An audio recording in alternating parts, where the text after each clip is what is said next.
In tonight's news edition, former military chief Abdel Fattah al-Sisi appears to have won Egypt's presidential elections with a landslide amid a low turnout.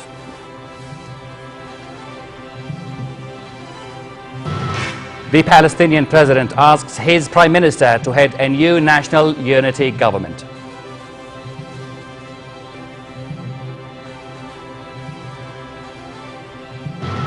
And Ukrainian separatists shoot down an army helicopter, killing 14 soldiers as government forces press ahead with an offensive in the country's east. Good evening and very warm welcome to the news. Egypt's former military chief Abdel Fattah al-Sisi appears to have headed to an overwhelming victory in the country's presidential election. Reports said he had gained over 93% of the vote, with the ballots from most polling stations counted. More in this report. Celebrations all over Egypt after indications Abdel Fattah al-Sisi, the former army chief, was on course for a sweeping victory in the country's presidential election. Hundreds gathered in Cairo's Tahrir Square, waving flags and dancing after early counting suggested that Sisi would easily defeat his only rival, leftist Hamdin Sabbahi. For many Egyptians drained from 3 years of upheaval, he is the man to bring calm. I'm thrilled. We won't eat or drink if we need to support him, and we are going to stand by him because we love Egypt. And also because I'm a daughter from the place he is from. But he is the president for all Egyptians, and he is a man who has something to say and who has a personality, and we've needed a man for a long time. Judicial sources said Sisi captured 93.3% of votes cast in 50% of polling stations. Sabbahi gained 3.8% while 4.2% of votes were declared void. Celebrations extended to the Gaza Strip, where Egyptians said they were happy with the provisional results, showing Sisi being on course for a victory.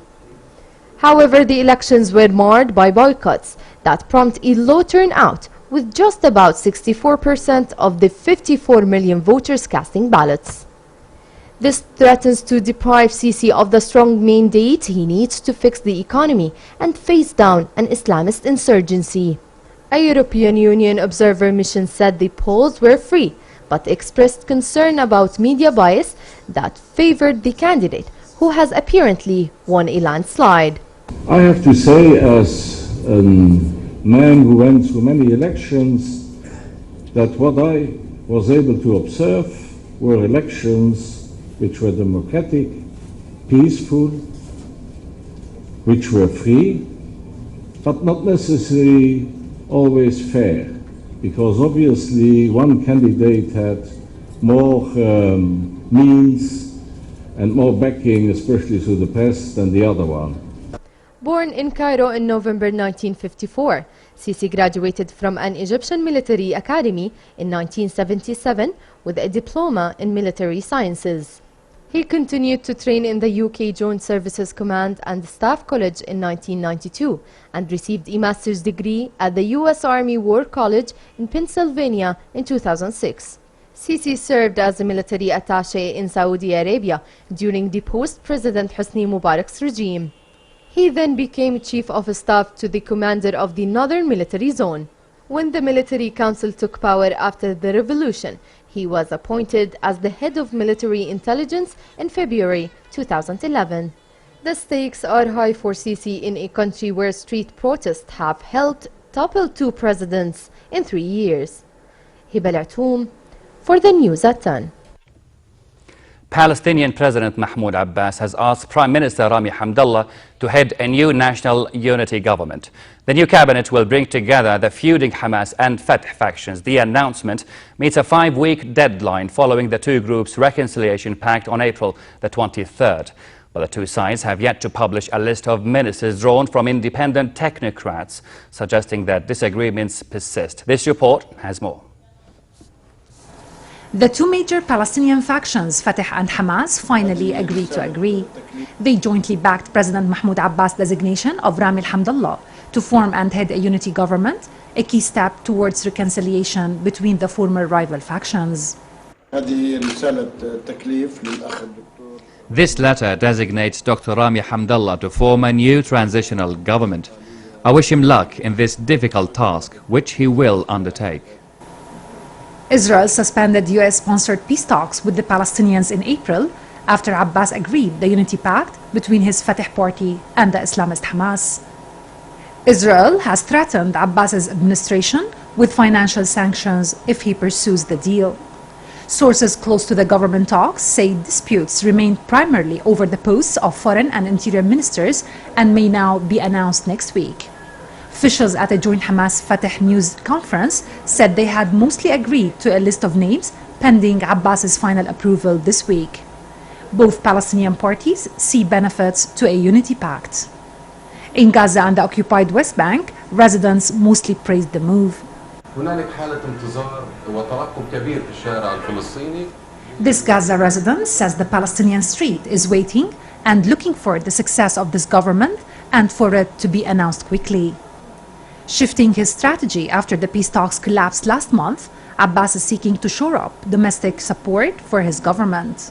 Abbas has been keen to assure Western donor countries that he would remain the key Palestinian decision maker and that security coordination between his forces and Israel will continue.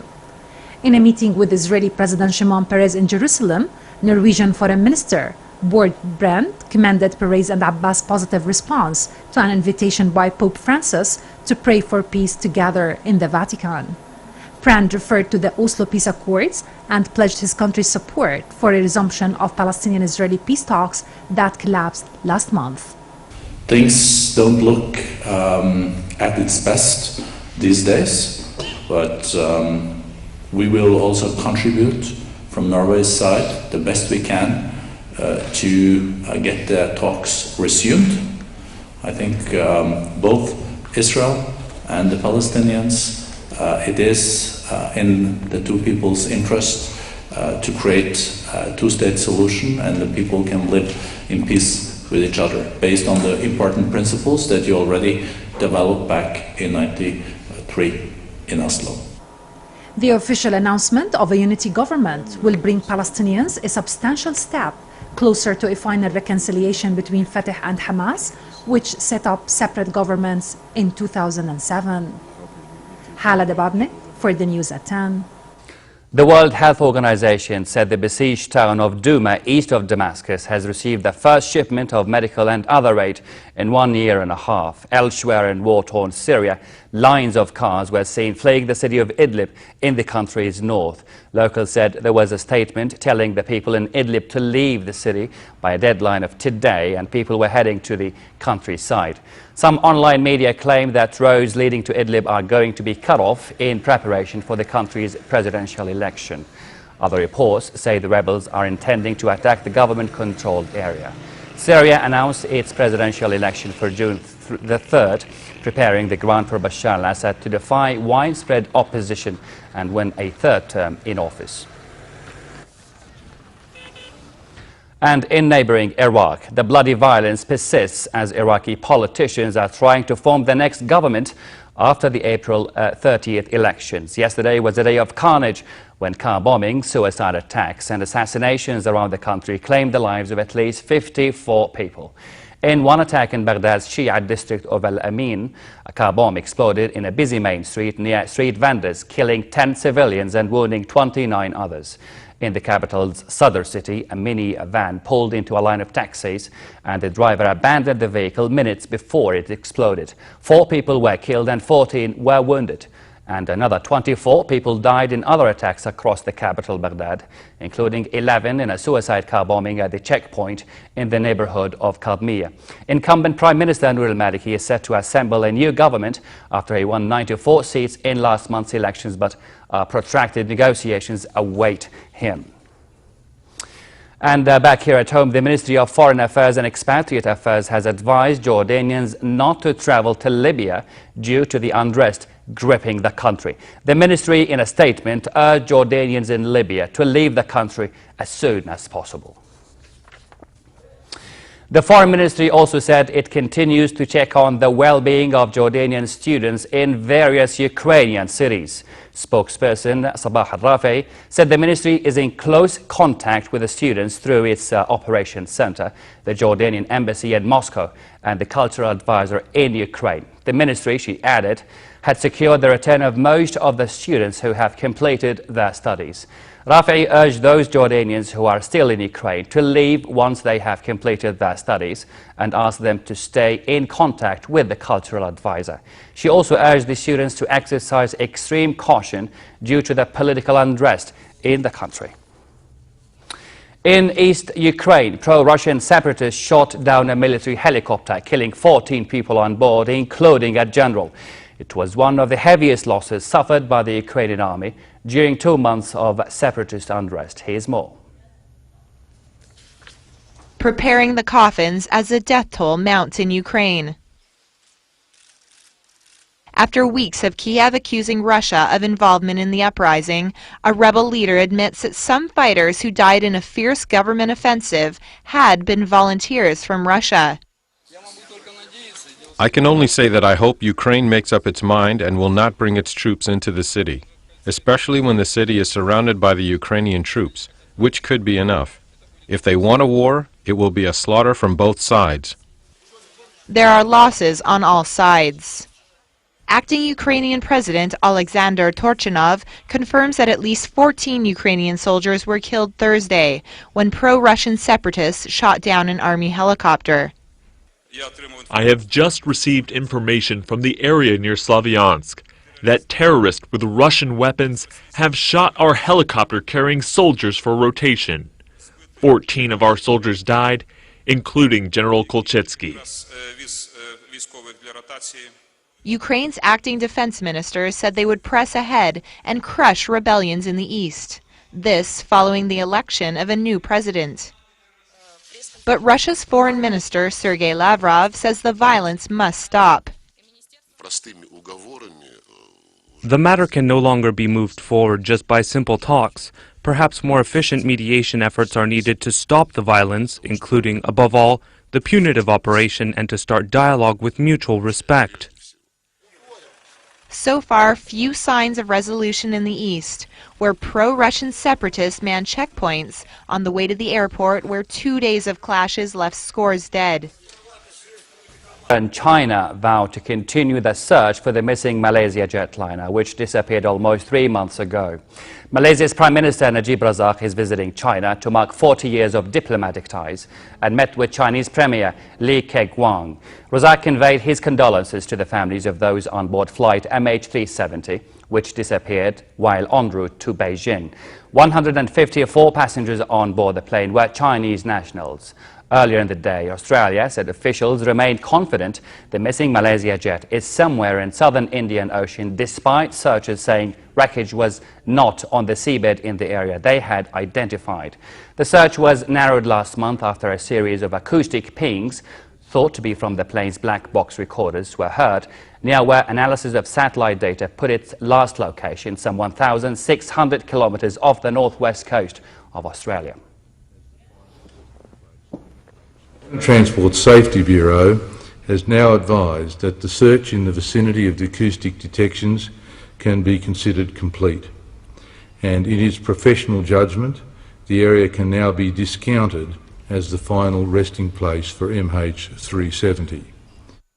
Doctors in Slovakia have performed a successful surgery to remove a 6-kilogram tumor from a man's face and neck. Stefan Zuliak had suffered from a disease that causes fat fibers to grow uncontrollably. Here's more.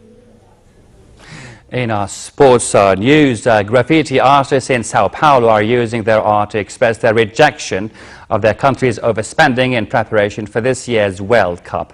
The main concerns of the ongoing protests in Brazil center on the vast sums of public money which have been spent on the international soccer tournament, whilst health services, education and decent housing continue to fail the Brazilian population. They said that through their graffiti art, they have found a way of expressing themselves and contributing to the ongoing dialogue many Brazilians engage in on a daily basis, how to make the country better for all its citizens.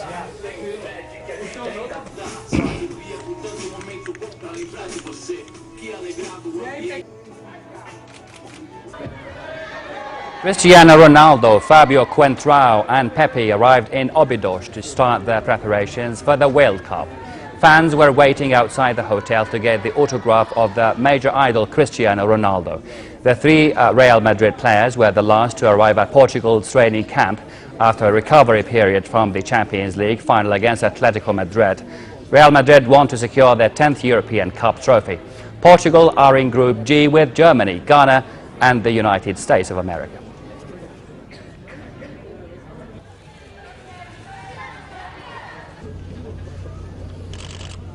Brazil were back on the practice pitch at the Tirispolis training camp just outside Rio de Janeiro 2 weeks before the World Cup opener against Croatia on June the 12th.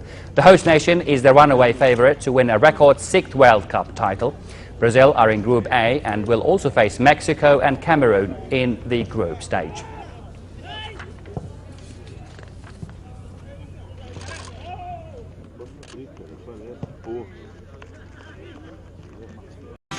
And that's the end of tonight's news. My name is Ra'ad Liptoush. Thanks for watching.